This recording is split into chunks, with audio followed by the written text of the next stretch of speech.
The Lurking Fear, 3, What the Red Glare Meant. On the tempest-racked night of November 8, 1921, with a lantern which cast charnel shadows, I stood digging alone and idiotically in the grave of Jan Martinez. I had begun to dig in the afternoon because of a thunderstorm was brewing, and now that it was dark and the storm had burst above the manifoldly thick foliage, I was glad. I believe that my mind was partially unhinged by events since August 5th, the demon shadow in the mansion, the general strain and disappointment, and the thing that occurred in the hamlet in the October storm. After that thing, I had dug a grave for one whose death I could not understand. I knew that others could not understand either, so let them think Arthur Monroe had wandered away. They searched but found nothing. The squatters might have understood, but I dared not frighten them more. I myself seemed strangely callous. That shock at the mansion had done something to my brain, and I could think only of a quest for a horror, now grown to cataclysmic stature in my imagination, a quest which the fate of Arthur Monroe made me vow to keep silent and solitary. The scene of my excavations would alone have been enough to unnerve any ordinary man. Baleful primal trees of unholy size, age and grotesqueness, leered above me like the pillars of some hellish druidic temple, muffling thunder, hushing the clawing wind, and admitting but little rain. Beyond the scared trunks in the background, illumined by faint flashes of flittered lightning, rose the damp, ivied stones of the deserted mansion, while somewhat nearer was the abandoned Dutch garden, whose walks and beds were polluted by a white fungus foci, uber-nourished vegetation that never saw full daylight, and nearest of all was the graveyard, where deformed trees tossed insane branches as their roots displaced on hollowed slabs, and sucked venom from what lay below. Now and then, beneath the brown fall leaves that rotted and festered in the antediluvian forest darkness, I could trace the sinister outlines of some of those low mounds which characterized the lightning-pierced region. History had led me to the archaic grave. History, indeed, was all I had after everything else ended in mocking Satanism. I now believe that the lurking fear was no material thing but a wolf-fanged ghost that rode the midnight lightning, and I believe because of the masses of the local tradition I had unearthed in search of Arthur Monroe, that the ghost was that of Jan Martens, who died in 1762. This is why I was digging idiotically in his grave. The Martens mansion was built in 1670 by Gerrit Martens, a wealthy New Amsterdam merchant who disliked the changing order under British rule, and had constructed this magnificent domicile on a remote woodland summit whose untrodden solitude and unusual scenery pleased him. The only substantial disappointment encountered in this site, which concerned the prevalence of violent thunderstorms in summer, when selecting the hill and building his mansion, Mynheer Martens had laid these frequent natural outbursts to some peculiarity of the year, but in time he perceived that the locality was especially liable to such phenomena. At length, having found these storms injurious to his head, he fitted up a cellar into which he could retreat from their wildest pandemonium.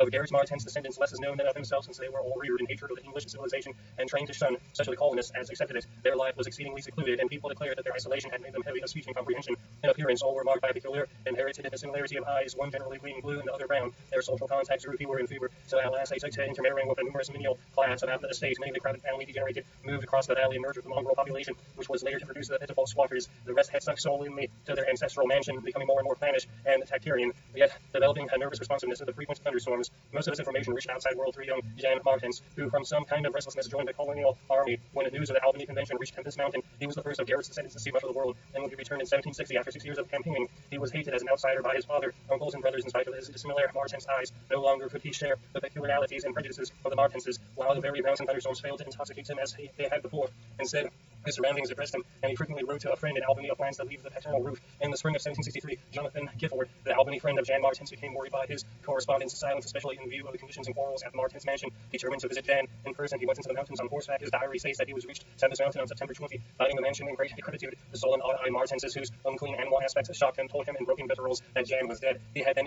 been struck by a lightning the autumn before, and now lay buried behind the neglected sunken gardens. They showed the visitor the grave barren and devoid of markers. Something in the Martenses mansion gave Gifford a feeling of repulsion and suspicion. A week later, he returned with a spade and a mattock to explore the sepulchral spot. He found that he expected a skull crushed cruelly as if by savage blows. So, returning to Albany, he opened charges of the Martenses with the murder of their kinsman. Legal evidence was lacking, but the story spread rapidly around the countryside, and from the time the Martenses were ostracized by the world, no one would deal with them in their distant manner, which shunned as an accursed place. Somehow they managed to live on independently by the product of their estate, for occasionally lights glimpsed from faraway hills attested their continual presence. These lights were seen as late as 1810, but toward the last they became very infrequent. Meanwhile, there grew up about the mansion in the mountain a body of diabolic legendary. The place was avoided with ill assiduousness and invested with every whispered myth tradition could supply. It remained unvisited till 1816, when the continued absence of lights was noticed by the squatters. At that time, a party made investigations, finding the house deserted and partly in ruins. There were no skeletons about, so the departure rather than death was inferred. The clan seemed to have left several years before, and improvised penthouses showed how numerous it had grown prior to its migration. Its cultural level had fallen very low, as proved by decaying furniture and scattered silverware, which must have been long abandoned when its owners left. But though the dreaded Martenses were gone, the fear of the haunted house continued and grew very acute. When new and strange stories arose among the mountainous decadents, there it stood, deserted, fear, and linked with the vengeful ghost of Jan Martens. There it still stood on the night I dug in Jan Martens' grave.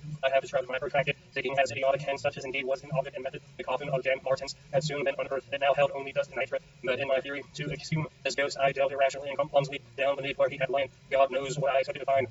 I only felt that I was digging the grave of a man whose ghost stalked by night. It is impossible to say what monstrous depth I had attained with my spade, and soon my feet broke through the ground beneath. The event under the circumstance was tremendous, for in my existence of the subterranean space here, my mad theories had terrible confirmation. My slight fall had extinguished a lantern, but I produced an electric pocket lamp and viewed the small horizontal tunnel, which led away indefinitely in both directions. It was amply large enough for a man to rule through and through. No sane person would have tried at that time. I forgot danger, reasoning, cleanliness, and my single-minded fervor to unearth the lurking fear. Choosing the direction towards the house, I scrambled recklessly into the narrow burrow, swerving ahead blindly, rapidly, and flashing that cellar in the lamp I kept before me. What language can describe the spectacle of a man lost in inconceivably abysmal earth, pawing, twisting, wheezing, scrambling madly through the sunken convulsions of the immemorial blackness without an idea of time, safety, direction, or definite object? There is something hideous in it, but that is what I did. I did it for so long that life faded to a far memory, and I became one with the moles and grunts of night's depths. Indeed, it was only by accident that after interminably writhings, I jarred my forgotten electric lamp alight, so that it shone eerily along the burrow of caked gloom that stretched and curved ahead. I had been scrambling in this way for some time, so that my battery had burned very low when the passage suddenly inclined sharply upward, altering my mode of progress, and as I raised my glance, it was without preparation that I saw glistening in the distance two demonic reflections of my expiring lamp, two reflections glowing with a painful and unmistakable effulgence and provoking damnably nebulous memories. I stopped automatically, though lacking the brain to retreat. The eyes approached, yet of the thing that bore them I could distinguish only a claw. But what a claw! Then far overhead I heard a faint crashing, which I recognized. It was the wild thunder of the mountain, raised a hysteric fury. I must have been crawling upward for some time, so the surface was now quite near, and as the muffled thunders clattered, those eyes still stared with vacuous viciousness. Thank God I didn't then know what it was, else I should have died, but I was saved by the very thunder that had summoned it, for after a hideous waves there burst from the unseen outside sky of those frequent mountain-ward bolts whose aftermath I had noticed here. There were gashes of disturbed earth and fulgurites of various sizes, but the cyclopean rage it tore through the soil above that damnable pit of blinding and deafening me, yet not wholly reducing me to a coma. In the chaos of sliding, shifting earth, I clawed and floundered helplessly till the rain on my head steadied me, and I saw I had come to the surface of a familiar spot, a steep, unforested place on the southwest slope. Mountain, recurrent sheet, lightnings illumined the tumbled ground, and the remains of a curious low hummock, which had stretched down from the wooded higher slope, but there was nothing in the chaos to show my place of egress from the lethal catacomb. My brain was as great as a chaos as the earth, and distant red glare burst of the landscape from the south. I hardly realized the horror I had been through, but when 2 days later the squatters told me what the red glare meant, I felt more horror than that which the mold burrow and the claw eyes had given, more horror, because of the overwhelming implications. In a hamlet 20 miles away, an orgy of fear had followed the balls, which brought me above ground, and a nameless thing had dropped from an overhanging tree into a weak-roofed cabin. It had done a deed. The squatters had fired the cabin in frenzy before it could escape. It had been doing that deed at the very moment that the earth caved in on the thing with the claw and eyes.